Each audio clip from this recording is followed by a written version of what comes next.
Hey, right now we're going to talk about how to power some positive actions and attitudes by eliminating drama and animosity in your workplace right now on The Front.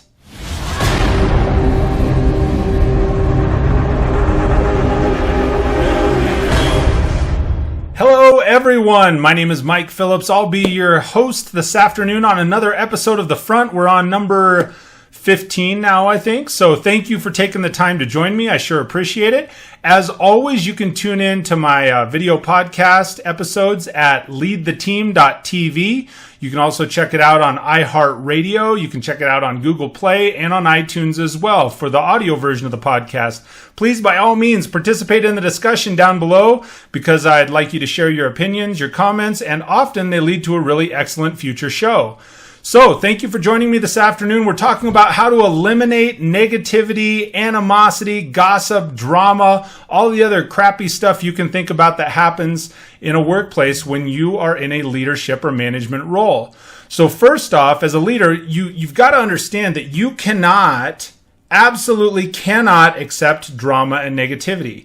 You can't do it. When you have drama and negativity in your workplace, in any sort of business environment, it erodes like a cancer at your staff, your productivity, the efficiency of the people, and it'll infect and affect other people and other departments throughout any business. So anytime something like that rears its ugly head, you got to take care of it and get rid of it right away. And what happens is drama will happen when you have people that are maybe new employees coming in from the outside, and you have that niche, that group of people that is already established in your workplace, and they may not feel that new individual is just quite good enough for them to come in. And so people will start talking about their character, the way they dress, work ethic. There are all kinds of things that can come up. And one of the things that I've seen over time is really good people. When you have good employees in an organization, either at a peer level or at a staff level, good employees will not hang out and stay in an area very long when it comes to negativity. There's lots of other things that can be overcome. You may have tasks that you need to accomplish. You may have sales quotas you need to meet. There are all kinds of other business activities that have to take place. But one thing that will absolutely destroy a team at any level is when you allow negativity to spread. So this, to me, this is something that's very near and dear to my heart because I'm very forthright with the group of people that I work with. They're all very, we have a lot of clarity, I guess I should say, on we don't have any drama. We don't take any negativity in the workplace. So first things first, when we're talking about negativity, as the leader, as the manager, as the person operating an organization, whether you're an owner, a CEO, a high-level manager, a middle manager, if you are somebody that is in charge of running a department or in charge of other people, the first thing that you have to be certain of is that you're not the source of negativity. Because if you're the source, here's the thing, make sure it's not you. If you're the source of it, no one else will try and change you. In fact, people will probably try and avoid you because for fear of what is the retaliation, what is your response going to be? If you're that negative person, if you're the person that gossips about other people, if you're the one that has that crummy or crappy attitude, people want to avoid that like the plague because they're like, well, heaven forbid I say something to my manager or my leader for fear of what the outcome is going to be on the other side. So the first thing, if you're having this sort of infection, let's call it, in your organization, and you're not sure where it's coming from, the first thing you have to do is take a look in the mirror.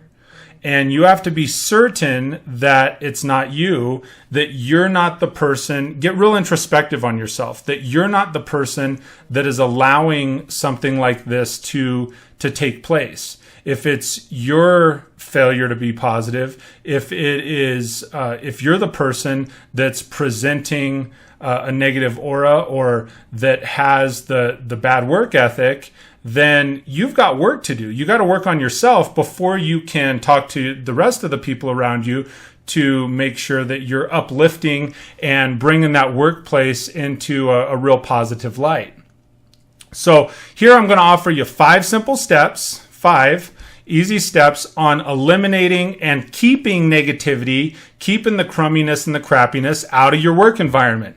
Number 1, and this is one of the best things in my opinion, is you have to set clear expectations with people. You've got to set clear expectations with people right from the get-go. When you hire them, you tell them what the expectation is. Tell them what the philosophies are of the company. Tell them what the attitude is of the company. Tell them what the energy and attitude of the department is that they're coming to enter into, so that they know what to expect. Do it right then, and you've got to have then the self-accountability to follow through if something does happen, because you can say to somebody all you want, oh, hey, we have no negativity allowed here. Oh, we don't do drama. But if something comes up and you fail to follow through, what's the message you're sending? Right? So the second thing, so that was number 1. The second thing in eliminating negativity, eliminating the drama in the workplace, is you have to approach it immediately when something does arise. And I'm saying when something arises, not if. Because at some point throughout, somebody will say something a little bit negative or crappy. And if you don't approach it head on right then you're at fault for allowing that to spread from one staff member to another staff member to maybe a peer member. And there's only one person to blame, and that's you, the person that's in the position of leadership. The third thing, no matter how small the issue, no matter what you think it is, you have somebody say something crummy about how another employee dressed or how they did their hair, or, hey, I don't think they brushed their teeth today. Whatever it is, right? No matter how small that negative little piece of information is, you have to make sure that you address them head on. Go right to the source. Talk directly to the person. Maybe what you need to do is pull them into an office one-on-one and just listen, right? So, hey, why would you say something like that? What is it that is leading you to this sort of conclusion?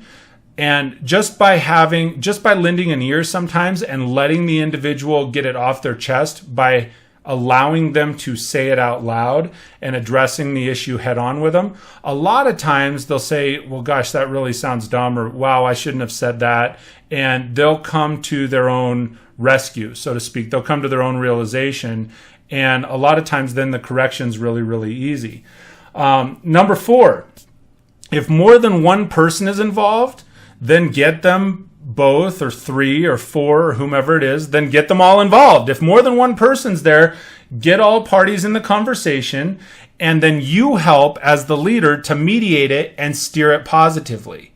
Make sure this may seem a little bit silly, but it's a little bit like a courtroom, right? If you have 2 or 3 people that have either opposing views or maybe the same, they've recruited other people to spread that drama in your workplace. Maybe there's 3 people or 4 people thinking one thing, and then on the other side you have 3 people or 4 people thinking something else that's maybe not in total alignment. What you need to do is get all the parties involved and give each person an opportunity to have their say-so. It's incredibly important as a leader that you maintain that positive interaction. The thing is, if you get everybody involved, it's really hard to continue to gossip or spread drama about somebody and look them in the face. Think about that for a second. If you've got to look at someone and say, well, I heard this about you, that person then has total clarity in what is assumed and has an opportunity to clear the air, right? Not necessarily rebut or retort, but to clear the air as to, well, here's what I actually feel, or here's what was actually said, or here's what actually happened, and so forth. So when you get everybody involved, it allows people to come to a more common viewpoint. The 5th thing, when it comes to drama or negativity, sometimes you've got to remind them, your team, who's boss. And what I mean by that, I don't mean an authoritarian sort of way, not in a dictatorship sort of way, like, hey, I'm the boss and this is how you're going to do it. You just have to remind them that, hey, I'm the person that is in charge of the organization or in charge of the department or in charge of the store or whatnot, and realign and reiterate what the expectations were. This goes back to step one. If you gave people clear expectations when they came in, you can remind them of those expectations and say, hey, this is the guideline. This is the philosophy. This is how we operate, right? So sometimes you just got to take that, and it may have to take a more stern approach. You just sometimes have to remind people, hey, this is how we do it. It's Montel Jordan, right? That's a quote. This is how we do it. So keep in mind, before approaching any of these steps, you have to have the integrity to follow through with what you said you would do. Every one of these, if you're not willing to follow through, if you're not willing to tell the rest of the people when they come in what the expectation is, if you're not willing to approach it head on, if you're not willing to get all of the people that are trash talking or dramaing or gossiping involved, then that's on you. You got work to do as a leader, man or woman. That's on you, right? So the thing is, the accountability is the biggest piece when gossip and drama, anger, frustration, negativity, any of those words show up. The biggest piece you can have is the follow through and accountability to do something about it.